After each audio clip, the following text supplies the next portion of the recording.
नमस्कार साथियों, अनिश कुमार शुक्ल एक बार फिर से स्वागत करता हूं आपका हमारे एग्री थिंकर्स के लर्निंग प्लेटफॉर्म पर। यहाँ पर दोस्तों कक्षा 11 सस्य विज्ञान भाग 1 जो एग्रोनॉमी पार्ट फर्स्ट है उसका हम आपको ऑलरेडी देखिए 15 फसलों को कंप्लीट करा चुके हैं। आज हम बात कर रहे हैं आपकी 16वीं फसल की और पूरी आपकी फसलें हैं 17। तो आज हम कंप्लीट करेंगे आलू और इसके बाद से बचा रहेगा गन्ना। तो उसके बाद से आपकी 17 की 17 फसलें कंप्लीट हो जाएंगी। ठीक है, यहाँ पर चलिए स्टार्ट करते हैं आलू के बारे में। देखिए अब हमने आपका सिलेबस को हमने निपट लिया है लगभग। ठीक है, बहुत कम, अब जैसे 3 पार्ट का है तो हमने अब ज़्यादा से ज़्यादा जहाँ से क्वेश्चन बनते हैं वो हमने यहाँ पर निपट लिया है। ठीक है, चलिए यहाँ पर आलू के बारे में शुरू करते हैं। आलू की खेती यानी पोटैटो कल्टीवेशन है, कल्टीवेशन ऑफ पोटैटो। देखिए इसको सब्जियों का राजा भी कहते हैं और गरीबों का दोस्त भी कहते हैं। सबको पता है किंग ऑफ फ्रूट जो है वो किंग ऑफ वेजिटेबल आलू है। ठीक है, बॉटनिकल नेम होता है सोलेनम ट्यूबेरोसम। ठीक है, फैमिली इसकी होती है सोलेनेसी या इसी का दूसरा नाम है नाइट सेड फैमिली। ठीक है, 2n नंबर इसमें 48 होता है, काफी इंपॉर्टेंट है। और इसका उत्पत्ति स्थान पेरू या इसी देश का नाम है चिली, दक्षिण अमेरिका का देश है, दक्षिण अमेरिका का, तो वहाँ इसका उत्पत्ति स्थान है। आलू जो आपको पता भी होगा ये भूमिगत तना है, यानी ये अंडरग्राउंड स्टेम है और जिसको बोलते हैं ट्यूबर यानी इसको कंद बोलते हैं। ठीक है, फिर यहाँ आप देखिए यहाँ पर एडिबल पार्ट इसका ट्यूबर होता है, लिखा हुआ है। फिर कंद बनने हेतु तापमान तो आलू में 17 से 20 डिग्री सेल्सियस, मैंने औसत निकाला तो 18.5 डिग्री सेल्सियस तापमान चाहिए। आलू C3 पौधा है, लॉन्ग डे प्लांट है। अब मैं यहाँ पर आपको एक तुक्का वाली चीज बताता हूँ कि जो भी फसलें आपकी रबी की हों, रबी की जो भी क्रॉप हो उनमें आप लगाइए कि वो लॉन्ग डे हैं, और जो खरीफ की हो वो है आपकी शॉर्ट डे, और जो जायद की हैं वो है डे न्यूट्रल। ठीक है, तो रबी, चूंकि आलू रबी की फसल है इसलिए ये लॉन्ग डे प्लांट है। लेकिन कंद बनते समय, चूंकि कंद बनता है उसी समय में आपके, ठीक है, तो शॉर्ट डे में चला जाता है। यहाँ पर जो है कंद बनना 30 से 40 दिन, 35 से 40 दिन बुआई के बाद कंद बनना शुरू हो जाता है। और यहाँ पर जो बीज दर है आलू की 25 से 30 कुंटल चाहिए और 3 आंखों वाले आलू होने चाहिए। और जो बुआई का कंद है तो उसका भार आपका 25 से 30 ग्राम हो, और जो उसका व्यास है, डायामीटर है, वो 2.5 से 3 सेंटीमीटर हो। और बुआई का समय, चूंकि मैंने अभी आपको बताया रबी की फसल है, तो बुआई भाई 15 अक्टूबर से 15 नवंबर तक करते हैं। टीपीएस एक टर्म इसमें आता है, ट्रू पोटैटो सीड, आलू का सत्य बीज, वही आगे हम अभी डिस्कस करेंगे क्या होता है। तो उससे अगर आप बुआई कर रहे हैं तो 100 से 150 ग्राम बीज चाहिए। सिंचाई की क्रांतिक अवस्था जो है वो ट्यूबर फॉर्मेशन यानी कंद बनते समय है। आलू में आपको पता होना चाहिए सबसे ज्यादा मात्रा में स्टार्च पाया जाता है। क्या पाया जाता है? स्टार्च। ठीक है, और ये एक शुगर है। ठीक है, और स्टार्च जो है 18 से 22%, यानी देखा जाए तो 20% इसमें स्टार्च पाया जाता है। ठीक है, इसीलिए आलू जो है वो शुगर के, जो डायबिटीज के रोगी होते हैं उन लोगों के लिए ये खाने से रोक दिया जाता है, क्योंकि 20% इसमें शुगर ही होता है। ठीक है, ये वाली लाइन चाहे तो आप पढ़ सकते हैं, आलू से रिलेटेड नहीं है। ये आपके ज्वार में एक समस्या होती है HCN, हाइड्रोसाइनिक एसिड, उसकी है। ठीक है, तो आलू में सिंचाई कुंड विधि से करते हैं, फरो मेथड से। चलिए अब यहाँ पर और भी चीजें हम देखते हैं। देखिए यहाँ पर ये चीजें हम आपको बता चुके हैं। फैमिली सोलेनेसी है, दक्षिण अमेरिका इसका पेरू उत्पत्ति स्थान है, किंग ऑफ वेजिटेबल बोलते हैं, पुअर मैंस फूड बोलते हैं। और ये आप ध्यान में रखेंगे कि एक नकदी फसल भी है। ठीक है, कैश क्रॉप है, और इसमें स्टार्च अभी मैंने आपको बताया 18 से 22% पाया जाता है, वो भी फेरिना के रूप में। आलू भारत एवं विश्व की प्रमुख सब्जी है। जब सब्जियों में उत्पादन में देखिए प्रथम जो है यहाँ पर, मतलब दुनिया जो है पूरे विश्व में, पूरी धरती पर सब्जी के रूप में सबसे ज्यादा उत्पादन होता है आलू का। ठीक है, फिर ये बात आपको ध्यान में रखनी है। फिर आगे देखिए, भारत में क्षेत्रफल उत्पादन में सबसे आगे हमारा यूपी है। ये JRF 2000 में पूछा गया। JRF ये काफी, मतलब एक कॉम्पिटेटिव एग्जाम है, ऊपर लेवल का है। इसका नाम है जूनियर रिसर्च फेलोशिप, PG वाले स्टूडेंट्स को ये मिलती है। ठीक है, तो इसमें भी इतने बड़े एग्जाम में ये पूछा गया है। फिर देखिए इसके फल का प्रकार होता है सरस, इसको इंग्लिश में कहते हैं बेरी, और खाने वाला भाग जो है इसमें होता है, इसको बोलते हैं कंद यानी ट्यूबर। अभी हम आपको बता चुके हैं इसका एडिबल पार्ट। और ये रूपांतरित तना, हमने ऊपर ही बताया आपको कि मॉडिफाइड स्टेम है, ठीक है। फिर आगे देखिए यहाँ पर क्या लिखा हुआ है, मैं आपको बताता हूँ। यहाँ पर देखिए, आप लोग देख सकते हैं क्या लिखा हुआ है। देखिए, यह बहुवर्षीय पौधा है, ये हमको बता चुके हैं, बाइनियल है, लेकिन फसल उगाने के रूप में एक वर्षीय पौधा है। C3 प्लांट है, ये भी बता चुके हैं। पुष्पन के आधार पर दीर्घ दिवसीय, हम आपको बता चुके हैं। LDP होता है, लॉन्ग डे प्लांट होता है, ठीक है। फिर एक थोड़ा सा जूम आउट कर दूं, हाँ। फिर यहाँ पर देखिए आप लोग, कंद की वृद्धि के लिए हमने बता चुके हैं 17 से 19 डिग्री सेल्सियस तापमान चाहिए। और आलू में 32 डिग्री सेल्सियस तापमान जो है वो कंद का निर्माण, अगर 32 डिग्री सेल्सियस से ज़्यादा तापमान हो गया तो कंद का निर्माण बंद हो जाता है, ठीक है। ये बात ध्यान में रखनी है। फिर आलू की खेती के लिए जो मृदा चाहिए, सॉइल चाहिए, वो 5 से 6.5 pH वाली हो, ठीक है। अब चूंकि 7 से कम pH है तो ये अम्लीय है, ठीक है। आलू के प्रकाश मतलब आलू के कंद प्रकाश की किरणों के संपर्क में आने पर हरे रंग के हो जाते हैं, ठीक है। वो एक विषैला तत्व होता है सोलेनिन, सोलेनिन नाम के टॉक्सिक एलिमेंट है, इसी को एल्कलॉइड बोलते हैं, उसके कारण आलू हरे हो जाते हैं। सोलेनिन की मात्रा खाने में 10 मिलीग्राम पर 10 mg पर 100 mg से अगर अधिक हो गई तो दिक्कत होगी, इसलिए नहीं होनी चाहिए। आलू में रेशे एवं कार्बोहाइड्रेट भी अधिक मात्रा में पाए जाते हैं, ठीक है। आलू में लाइसिन अमीनो अम्ल अधिक पाया जाता है, ठीक है। क्योंकि अभी हम आपको बता चुके हैं कि कार्बोहाइड्रेट वही ना, हमको बताया कि शर्करा है, शुगर है आलू, ठीक है। सो उसमें पाया जाता है, ठीक है, स्टार्च। ये बात ध्यान में रखनी है। फिर आगे आपका क्या है, आलू का भंडारण शीतगृहों में 10 से 15 डिग्री सेल्सियस तापमान पर करते हैं। आलू में फूल आने व बीज उत्पादन हेतु उत्तर भारत के पहाड़ी क्षेत्रों की जलवायु अनुकूल है, ठीक है। इसमें प्रोपेगेशन जो है वो कंद के द्वारा ही करते हैं, ट्यूबर के द्वारा, इसी को स्टोलन बोलते हैं, ठीक है। स्टोलन का एक प्रकार है ट्यूबर, ये बात ध्यान में रखेंगे। वो हम आपको बॉटनी में ऑलरेडी कवर करा चुके हैं, कक्षा 11 कृषि के ही, ठीक है। अगेती फसल के लिए पूरा कंद जो है वो 30 से 50 ग्राम काम में लेते हैं तथा 20 से 25 कुंटल कंद की आवश्यकता होती है, इसे यहाँ हम आपको बता चुके हैं, ठीक है।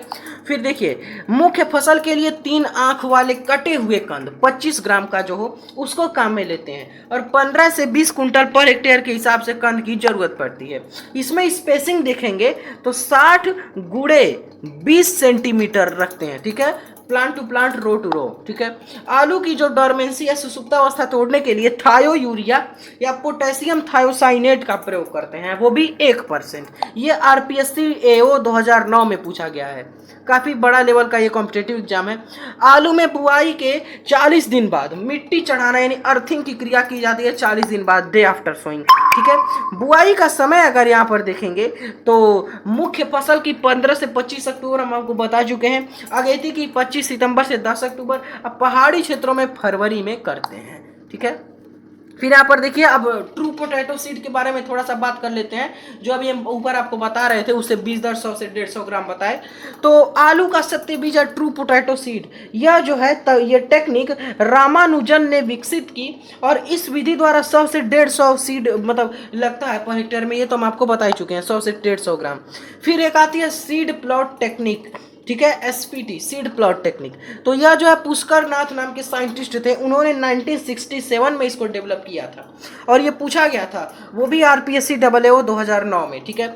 इस विधि से तैयार किए गए आलू के पौधे वायरस मुक्त होते हैं, ठीक है, उसमें विषाणु नहीं लगते तथा देश के मैदानी भागों में आलू के बीज तैयार करने के लिए काम में लेते हैं। अब देखिए वैरायटीज देखते हैं हम आलू की, ठीक, देखिए यहाँ पर किसमें जल्दी पकने वाली किस्में, ठीक है, आलू बनने में 75 से 90 दिन लेती हैं। तो कौन सी आएंगी, जैसे देखिए जिस किस्म में कुफरी आ गया तो आप तुक्का मार के तुरंत लगाएंगे कि वो आलू की किस्म है, ठीक है।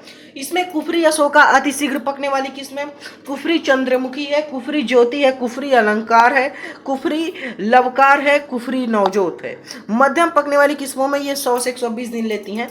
कुफरी बादशाह, कुफरी चमत्कार, कुफरी स्वर्णा और कुफरी शीतमान, ये ठंडे, चूंकि शीत इसमें नाम ही में है शीत, तो ये आप ध्यान रखेंगे कि भाई शीत जानते ठंडे प्रदेशों के लिए ये अच्छी होती है। देर से पकने या जो लेट वैरायटीज पछेती किस्मों में, तो ये जो है 1 सेकेंड, ये मतलब आपकी 300 क्विंटल प्रति हेक्टेयर जो है उपज देती हैं। तो इसमें कुफरी सिंदूरी कुफरी देवा आएगा।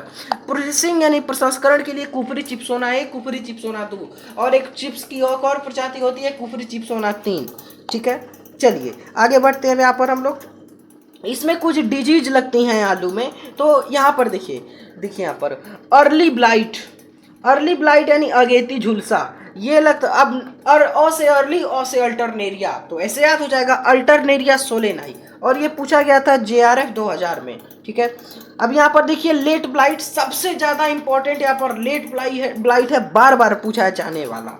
ठीक है, कैसे, यहाँ पर देखिए लेट ब्लाइट जो है इसको पछेती झुलसा बोलते हैं। ये चूंकि दोनों बीमारियां वायरस के कारण होती हैं, तो ये होता है फाइटोफथोरा इन्फेस्टांस के कारण, और ये RPSC AO 2012 में पूछा गया था। पछेती झुलसा एक प्रमुख बीमारी है जो महामारी के रूप में आयरलैंड में 1845 में आई थी। देखिए आप लोगों को पता भी होगा आयरिश फेमाइन IRI यानी आयरलैंड में अकाल पड़ा था 1845 में। तो आलू के यही बीमारी के कारण वो अकाल पड़ा था। ठीक है, कौन सी बीमारी के कारण? तो लेट ब्लाइट के कारण, फाइटोफथोरा इन्फेस्टांस के कारण। ठीक है, एक है आपका बंगाल फेमाइन, जो धान का जो रोग है उसके कारण हुआ था, हेलमेंथोस्पोरियम ओराइजी के कारण। ठीक है, और जिसका नाम है ब्राउन लीफ स्पॉट, वो धान का रोग है जिसके कारण बंगाल फेमाइन आया था 1943 में। हेलमेंथोस्पोरियम मोराइजी उसका नाम है फंगस का, और आलू का जो है यहाँ पर फाइटोफथोरा इन्फेस्टांस। ठीक है, फिर यहाँ पर देखिए लक्षण क्या होगा इसका, तो पौधा अचानक से झुलसा हुआ दिखाई देता है, पूरी फसल जली हुई सी दिखाई देती है। फिर यहाँ पर उपचार कैसे करेंगे, तो कॉपर ऑक्सीक्लोराइड 0.3% का छिड़काव करेंगे। स्ट्रेप्टोसाइक्लिन 0.1 ग्राम पर लीटर का शुरुआती अवस्था में छिड़काव जो है वो अच्छा रहता है। तीसरा रोग यहाँ पर लगता है वार्ट रोग, वर्ट डिजीज। तो ये जो है ये आप देखेंगे तो साइचिट्रियम एंडोबायोटिकस नाम के फंगस के कारण लगता है, और यह बीमारी मुख्यतः दार्जिलिंग जो पश्चिम बंगाल में है उसमें फैलती है, और इसलिए यहाँ से पौधरोपण सामग्री देश के अन्य कोनों में ले जाना प्रतिबंधित है, जिसे स्थानीय संगरोधन यानी डोमेस्टिक क्वारंटीन कहते हैं।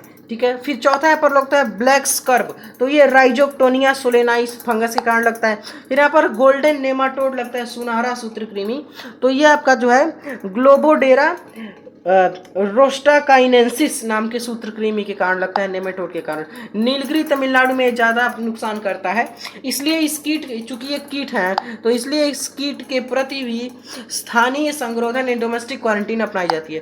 प्रमुख कीटों के बारे में देखेंगे आलू में लगने वाले, तो पोटैटो ट्यूबर मोथ लगता है। ठीक है, ये बात ध्यान में रखनी है। अब यह कीट जो है वो आलू को खेत एवं भंडारण दोनों जगह क्षति पहुंचाता है। दूसरा एफिड या मोयला कीट लगता है, इसका नाम है माइजस पर्सिकी। ठीक है, और यह आलू में लीफ रोल जो मतलब है उस वायरस का वाहक है। ठीक है, फिर यहाँ पर कुछ फिजियोलॉजिकल डिसऑर्डर भी लगते हैं आलू में, दैहिक विकार या कारिकी विकार, उसके बारे में भी यहाँ पर बात करेंगे। तो यहाँ पर देखिए पहला लगता है ब्लैक हार्ट। ठीक है, काला हृदय हिंदी में बोल सकते हैं, वैसे ब्लैक हार्ट ही लिखिए। ठीक है, इसमें भंडारण में ऑक्सीजन की कमी से ये होता है, इसका कारक यही है, तथा इसका नियंत्रण जो है वो उचित वायु संचार एवं 10 से 15 डिग्री सेल्सियस तापमान पर इसको भंडारण करने तो ये नहीं होगा। फिर हॉलो स्टेम लगता है, खोखला तना, और अत्यधिक नाइट्रोजन के उपयोग से ये होता है। फिर चिलिंग इंजरी लगती है, इसमें चिलिंग क्षति, तो यहाँ पर 0 डिग्री सेल्सियस तापमान पर लंबे समय तक भंडारण करने से ये लग जाता है। ठीक है, यहाँ पर लास्ट वाला जो यहाँ पर फिजियोलॉजिकल डिसऑर्डर है वो है कंद का हरापन, जो अभी हम डिस्कस कर रहे थे ऊपर। ठीक है, सोलेनिन नामक टॉक्सिक एलिमेंट, तो कंद का हरापन यानी ग्रीनिंग। ठीक है, तो कंद जो ट्यूबर्स हैं वो सूर्य की रोशनी के संपर्क में आने पर हरे हो जाते हैं, और इन हरे कंदों में सोलेनिन नाम का विषैला तत्व, जिसे को सोलेनिन अल्कलॉइड भी बोलते हैं, वो पाया जाता है। ठीक है, तो यहाँ पर हमने आलू की क्रॉप आपकी, चूंकि देखिए मैंने पूरा आपको समझाने पर जोड़ दिया, इस कारण 15 मिनट की क्लास हो चुकी है। अब सिर्फ आप में एक क्रॉप बची हुई है, वो है गन्ना, शुगर केन। वो भी हम अगले लेक्चर में इसको कंप्लीट करा देंगे। उसके बाद से हम एग्रोनॉमी में आपका जो सेकेंड यूनिट है मृदा या खाद उर्वरक है, तो उसके बारे में डिस्कस करेंगे, ठीक है। तो ये मेरा जो नोट्स है, इसके पीडीएफ के लिए ज्वाइन करेंगे टेलीग्राम चैनल, लिंक मिलेगा डिस्क्रिप्शन में। वहाँ से आप पीडीएफ डाउनलोड करके अपने नोट्स बना के अच्छे से अपनी जो प्रिपरेशन है उसको बूस्टअप कर लीजिए, ठीक है। और मैंने जो कहा था वो मैं ऑलरेडी करके दिखा रहा हूँ कि हम आपकी पूरी तैयारी कराएंगे, ठीक है। अब यहाँ पर आपको व्हाट्सएप ग्रुप से भी जुड़ना है, लिंक मिलेगा डिस्क्रिप्शन में। वहाँ से आप अपनी क्वेरीज हमसे पूछ के डायरेक्ट सॉल्व करा सकते हैं, ठीक है। और इन इंस्ट्रक्शंस को फॉलो कर लीजिए, वीडियो को ज़्यादा से ज़्यादा शेयर करें ताकि सभी का कल्याण हो। जुड़े रहेंगे एग्री थिंकर्स के साथ। Thanks for watching, take care.